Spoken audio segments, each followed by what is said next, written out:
Welcome to the Group Dentistry Now Show, the voice of the DSO industry. Kim Larson and Bill Newman talk to industry leaders about their challenges, successes, and the future of group dentistry. Visit groupdentistrynow.com for more DSO analysis, news, and events. Looking for a job or have a job to fill? Visit joindso.com. We hope you enjoy today's show.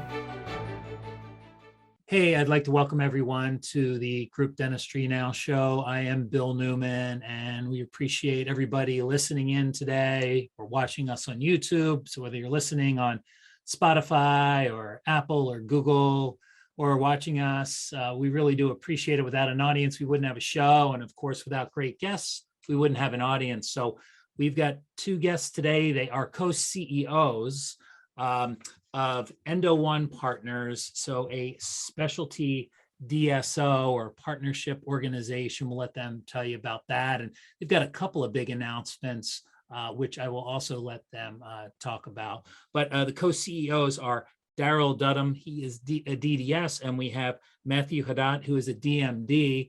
And really, they connected when they were in endodontic residency at the Boston University Goldman School of Dental Medicine. So I think I have all that right. Did I get that right?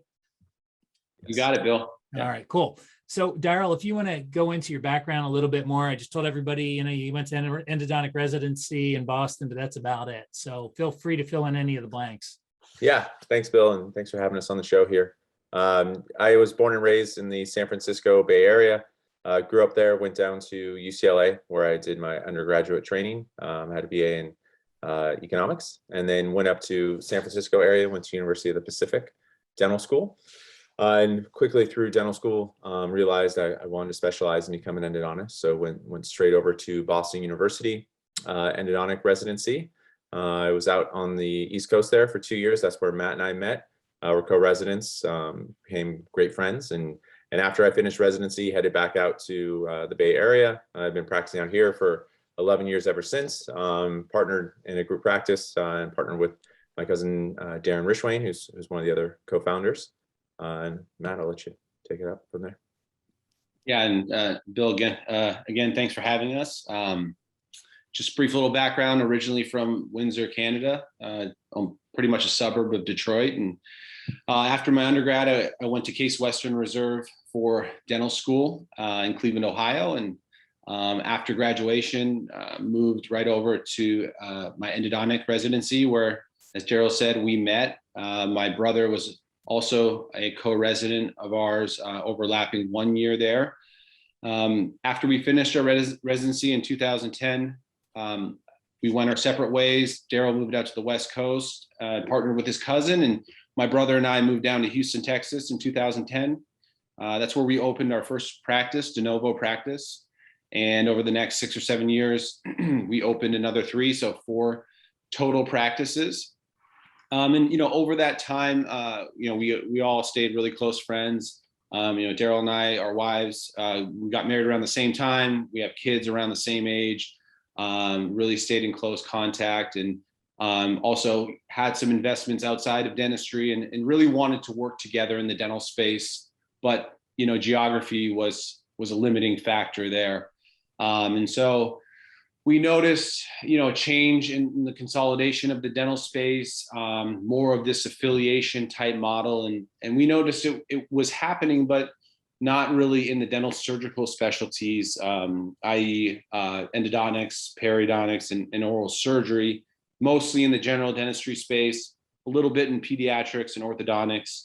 And so we thought, hey, this is probably something that's going to eventually make its way into our specialty. And so we were paying attention. We talked to a lot of the larger affiliate groups out there that focus on general dentistry, but also we're trying to, get into the specialty space a little bit. And we realized, there was nothing really out there that met the needs that we had. And we know that, whatever needs that we had as dental surgical specialists, a lot of our colleagues probably felt the same way. So we just felt like there was a gap in service. There was an opportunity in the industry. And that's basically the genesis of how Endo1 formed. Okay. So you were West Coast and Southwest, I guess, right? Texas. And were there any issues when you initially partnered up being on one coast and basically being in Texas and California? I would say, not really, because even though we were only, 8 locations at the time, we weren't that big. We always envisioned the company as a national platform. Eventually, it was going to get to a national scale. So it was going to be, maybe there are some, integration challenges or whatnot, but we figured these were challenges we were going to meet eventually anyway. So we welcomed them with open arms and, kind of tackled some of those issues along the way and figured things out. So I would say, in short, no, not really. Okay. So I know that's one of the issues that you hear. We want to be, geographically close together, and maybe adjoining states. But I guess because of your relationship and the fact that you already had, your practices pretty much established, it was relatively easy. What year was Endo1 Partners officially formed? Yeah, we launched in the fall of 2019. Officially. Okay. So just some interesting facts here. I mean, I've been trying to get Matthew and Daryl on the podcast for a couple of times now.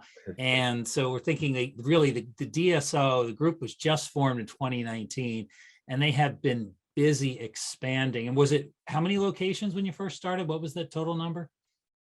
8. 8 locations. 8 combined. Okay. So 8 combined locations in 2019. So where do things stand right now as we speak? Because again, a couple of times try to get this, and you were doing deals or trying to get funding or a combination of the two. So finally got you both back at home base for an hour so we could have this conversation. Yeah.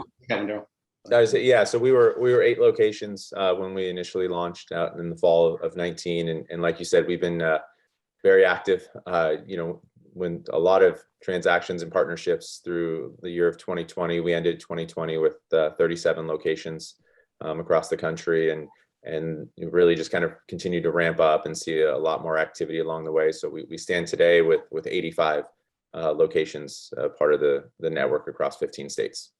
Wow. So in 19, 37 in 2020, and 84, is that what you said, 85? 85 right now. Yeah, 85. And soon probably to be looking to be about, I would say, probably hit the 115 to 120 by the end of this year. okay. A lot of deals slated to close before the end of the year. So, maybe before we kind of the big news, it was big news a couple of weeks back, but let's talk about the funding that you just received, because I think that's going to help you accelerate some of that growth. And then we can talk about, the other big thing going on. Talk a little bit about that funding you just received and how you're going to use it and what kind of impact that's going to have. Yeah, I think if you look at kind of what we've been able to do, I think, throughout the entire growth that we've had, we've been able to grow consistently with debt and have had a lot of great debt partners along the way that have supported our growth and, really appreciated the quality of the practices and the partnerships that we bring on to the organization. And while we've been doing that, we've had, a debt syndication earlier this year, and we just closed on another one, $250 million syndication late last month, which is amazing and is really just going to solidify us and allow us to continue to grow for the foreseeable future and really bring on quality partners, as we continue to grow the network. Yeah, and I think Endo1 being able to get a debt syndication of that size is basically, to us, it's a huge badge of honor, because these banks who are lending this type of money, they know what they're doing. They like they're very risk adverse, and they took a strong look at our company and saw the strength of the company and what we were trying to do, and they understood the vision, and they said, hey, here's $250 million to continue to drive your vision, continue to partner with best in class dental surgical specialists, and invest in technology and infrastructure within the company. And they really see, the vision and what we're trying to do, and it all makes sense to them. So I think it was a huge accomplishment. Some great points there. So this is not just about investment for acquisitions, right? It's not just M&A. You talked about investing in technology, the infrastructure side of things. Anything that you feel like you really need, or some things that you are investing in currently, it's going to build as you grow. What are you doing on the sports side? Yeah, I think, from the support side, obviously people is important as we continue to scale and grow. Our support team continues to become more sophisticated. We're bringing in top level executives from other DSOs who have a significant amount of experience in the space. Even though Endo1 has only been around for 2+ years, we have people on our team who've been in the industry for 15, 20 years and bring with them a wealth of information. So continuing to add to that support team, continuing to build out our support center. We have a large support center that we're already moving into our second one in the Houston area. So continuing to build that out. And then at the practice level as well, continuing to invest in technology, expanding some of our locations, renovating some of our locations that need some capital infusion. So again, just across the board, making ourselves not just a bigger but a better organization altogether. Yeah, and I think additionally also supporting our partners if they're wanting to grow, within their markets, whether that's a de novo location or whether that's another add-on to their existing platform in their markets. So just continuing to support our partners in multiple ways. So Daryl, the way you say that, I mean, it's you talk about them as partners. So talk about the model a little bit, because it might be different than what most people think of when they think of a DSO.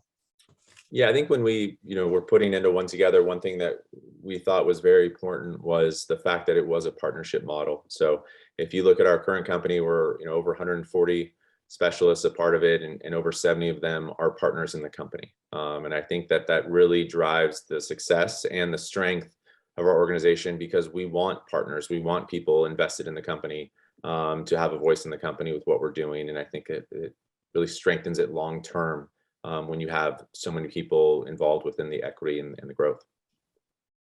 So let's talk a little bit about some of the things that you've decided to do as you kind of look to the future of the organization. Started out as an endodontic specialty partnership organization, and now you're going beyond that. So Daryl or Matthew, I'll let one of you two kind of take this one, because it's big news and it strategically it makes a lot of sense. Yeah, so we started with Endo1 Partners. That was a company that has seen all the success, and about 4 months ago, we talked a lot to our partners. Again, we look at this as a partnership organization. We consulted with a lot of them. We got some feedback, and we had some ideas for growth that made sense conceptually, but we want to make sure that it made sense for everyone, and that is extending not only into endodontics, but into the dental surgical specialties and defining what those are. And to us, those are periodontics and oral surgery. So currently now we have OS1 Oral Surgery 1 Partners, Perio 1 Periodontics 1 Partners, and up above those 3 specialty brands, we have Specialty1 Partners. So Specialty1 Partners is the parent company.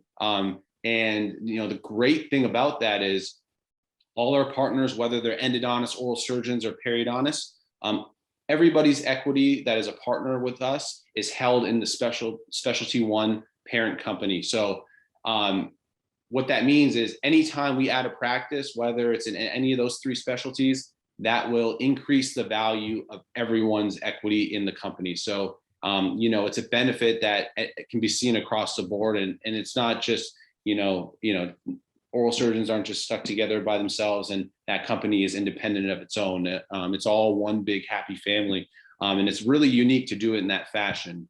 What you'll see out there in the marketplace is there's a lot of general dentistry DSOs, affiliate models that want specialty practices, and they're out there buying, partnering with them. But as specialists ourselves, and we're out in the marketplace talking to all these specialists, they know that their practices are unique. They're a little bit different, and they don't want to be lost in the shuffle and be tied into this big general dentistry platform that may not know how to take care of their specific needs and the subtle nuances that come from day-to-day operations of a dental surgical specialty platform. So us being focused on that kind of checks the box of, hey, we understand your specific needs.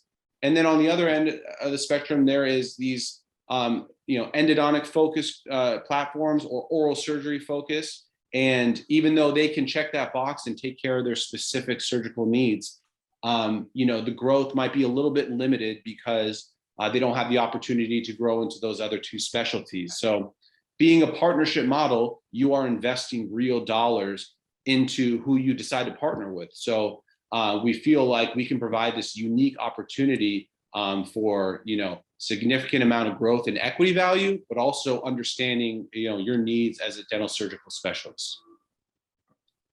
So under the different brands, OS1 and Perio 1, we know, Endo1. So do you have strategic partners already established, people that can kind of almost head up that specialty? So they're the experts, they kind of head that up and everybody works together?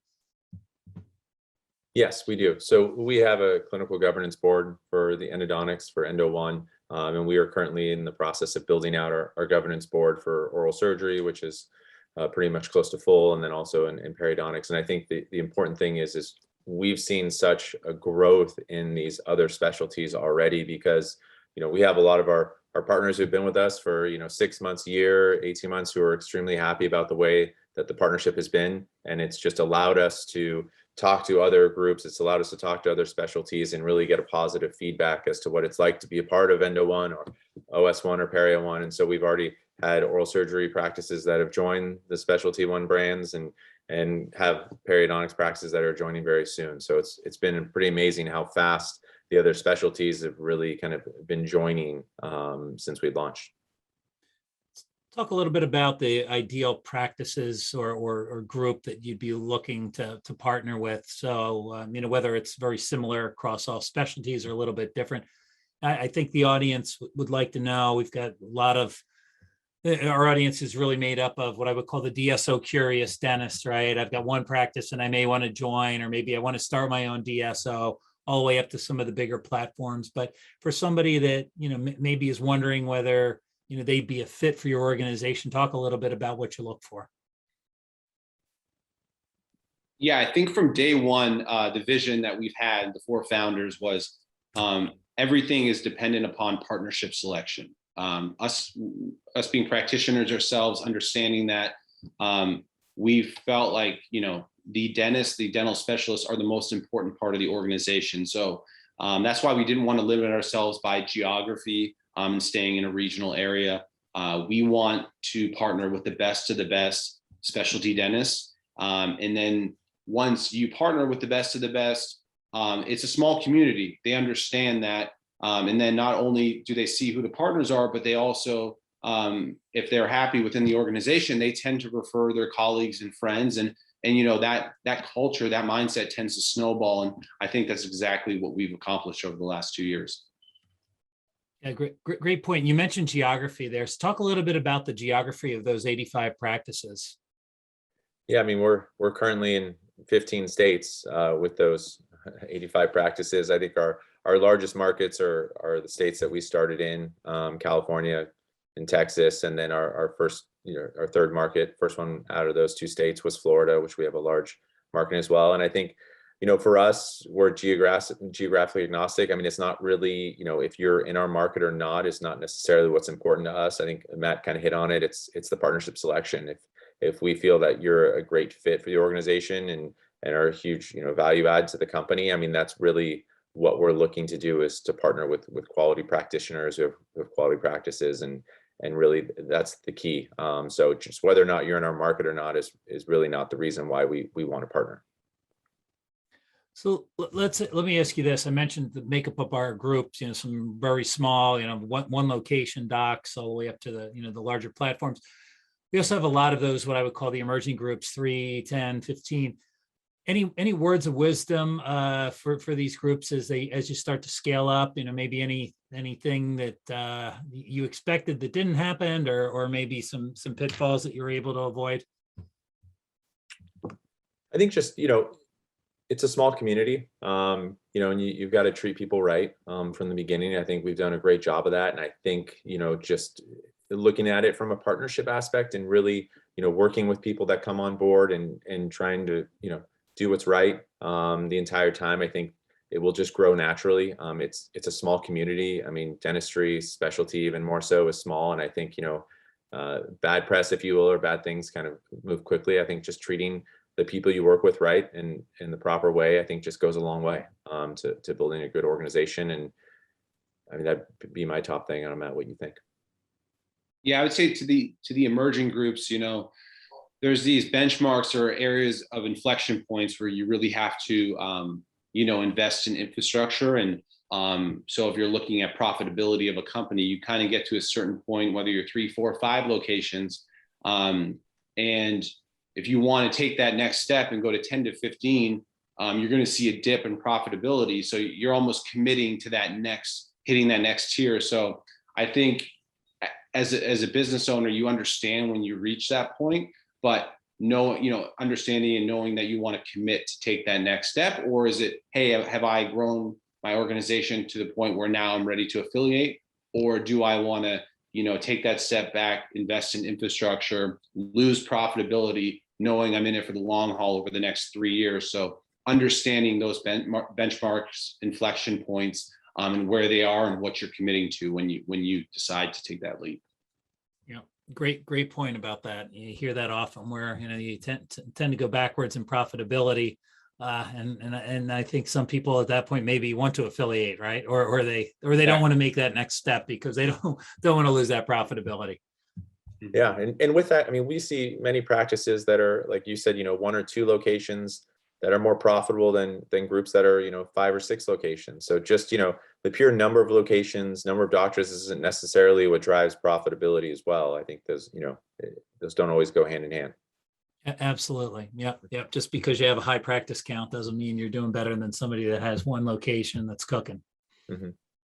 Well, good. So a couple last questions here. I kind of always, get the crystal ball out and a little prediction on what you think is the future of. And first off, what do you think the future holds for your group? And maybe we can look at the next couple of years out to, 5 years. You've got some solid funding now, so you can do things the right way, so to speak. You've got enough investment money where put done correctly, I think you could grow it the way you want. So talk a little bit about what that may look like. Yeah, and I would say I'd like to actually start with obviously we've seen a significant amount of growth over these last couple of years, and obviously we're going to kind of get out with the crystal ball and tell you where we think we're going to be in the next year or two. But really, I think a large part of the growth is attributed to kind of the unique way this company was formed. If you look across all the dental surgical specialties, traditionally you'll have an investor who comes in and finds a few founding practices, inserts their management team, continues to grow, packages it up, and then sells it to the next investor. And quite frankly, that's in the dental surgical specialty space. It's basically solely how it's been done.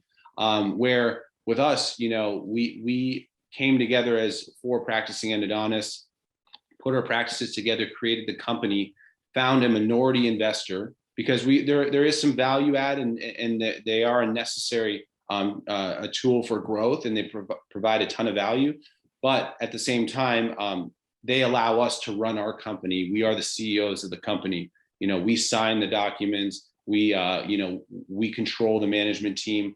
We have complete control, which does not exist in our space right now. Some people claim it exists, but it really does not. And so the endodontists kind of being in charge and leading the growth of the company, and also just the way the company was formed. So whenever that time does come and we do transition to a next investor, the whole company doesn't completely change hands and management shifts. It's almost, transitioning to a more sophisticated investor where, the management team stays around. Daryl and I plan to be here 15, 20 years. This is our baby. We're not going anywhere when the new investor comes in. So I think that unique approach and quite frankly, the unique formation of the company is a large part of the reason we've been so successful over the last 2 years. And then, to your question, I see with us having Specialty1 and having 3 avenues for growth, When you look at locations, probably we're looking to add about 120 to 150 locations per year. Seems like that's the pace we've been at over the last 6 or so months, and it's probably going to continue with the funding you mentioned, and just with the growth, not only in the amount of offices we have, but the amount of support we have and experience we have across the DSO network. That's going to allow us to continue to build on that. Sounds like there's a lot of interest in the model, even before you had the funding, right? So you're busy running around. So now I think you just have the opportunity to do things, without having to hesitate as much. I forgot to mention you were the 2020 Emerging Groups to Watch winners. So at that point, you were babies, so to speak, as far as a dental partnership organization goes. Let's talk a little bit. Maybe Daryl can speak to this. We talked about the future of your organization, but what do you think the future of the industry looks like? We see obviously more consolidation. Models seem to be vastly different. You've got some of the more traditional DSO models. And then you have partnership organizations, and seems like there's a little bit of everything in between. What about the solo? Is there still an opportunity out there? Just your thoughts on the industry as a whole. Yeah, I think overall you'll continue to see strong consolidation over the next 5 to 10 years. I think there's so many groups coming up and emerging, and there's ones such as ours that are getting significantly larger. But I think ultimately that there'll always be a place for the solo single practitioner. I don't think that'll ever go away. I think, being a part of a group will be much more common, and you'll start to see more of these partnership groups, kind of like what we've built, because I think it's a very attractive model to be, an equity holder in the company, as it grows. But, I think we'll see a little bit of everything in the future. I think, you'll see groups like ours, continue to grow. You'll see some of the traditional DSOs, as you mentioned, continue to grow, but there'll still be a lot of single practitioners out there. I don't think they'll ever go away, and they'll be very successful as they've always been. And they'll retire and sell to, graduates who want a single practitioner type of group. I think that'll always be there, but I do think the amount of them will dwindle over time for sure. Yeah, absolutely. So I'll let you have any final thoughts before I sign off here. I do want to ask both of you, if you wouldn't mind, just give me your email addresses, because we have some people that watch the show, and so they can see it. We'll make sure we have it posted in the show notes. But just for the folks listening, Matthew, you mind just shouting out your email address if anybody wants to reach out and find out what it takes to be a partner? Yeah, sure. M as in Matthew, Haddad, H-A, D as in David, D as in David, A, D as in David, at Endo1Partners.com. That's the number 1. Okay, Daryl? Yeah, similar. My first initial D, last name Dudum, D-U-D-U-M, at Endo1Partners.com. Excellent. And so eventually, I guess this will be a specialty. There'll be a Specialty1 Partners.com website and an email address, I'm guessing. You are correct. It's in the works. Yes. Sounds good. Well, we'll make sure we announce it on Group Dentistry Now. We appreciate you sharing this information. I didn't want to call it breaking news, but it's pretty much breaking news. So it's pretty cool. Thanks for letting us be the ones to do that. Any final thoughts before we sign off? Yeah, hey, thanks for having us on the show, Bill. It's great to kind of talk about, our story and where we've come over the 24 months, and excited to kind of see, not only where, Specialty1 goes, but as you said, the whole industry and kind of how things are changing. So appreciate you having us on. Yeah, absolutely. Yes. And thank you for the time, Bill. And as you mentioned, being a emerging group to watch, and, I know we've had a bunch of conversations and got to meet at some conferences there. And so I appreciate you taking the time to sit and chat with us, and look forward to the next time. Yeah, absolutely. I'm sure there'll be big news in the future again. So we appreciate you including us and including our audience. And until the next time, I'm Bill Newman, and this is the Group Dentistry Now Show. We appreciate you watching and listening. The Group Dentistry Now Show has listeners across North and South America, Europe, Asia, and Australia. If you like our show, subscribe today, and please tell your colleagues about us.